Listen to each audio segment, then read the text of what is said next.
Hello, today I'm going to be showing you how to reset the oil life on a Nissan Armada. Very simple. We are going to be using the buttons here on the steering wheel and looking at the screen. We just need to find the menu using these buttons here. We're going to be looking for maintenance or settings.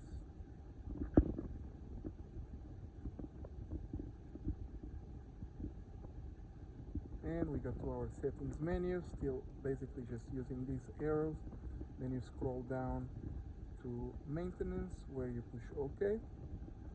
Then you have multiple options. Here we're working on oil, so push OK again.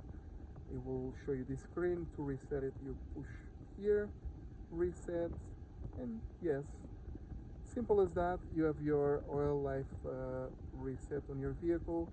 On this menu you can also do tires and other timers that you can set up. Thank you. I hope this video helped. Leave any questions or comments in the comment section below. If you have suggestions, do that as well. Please like and subscribe the channel. We'll see you next time.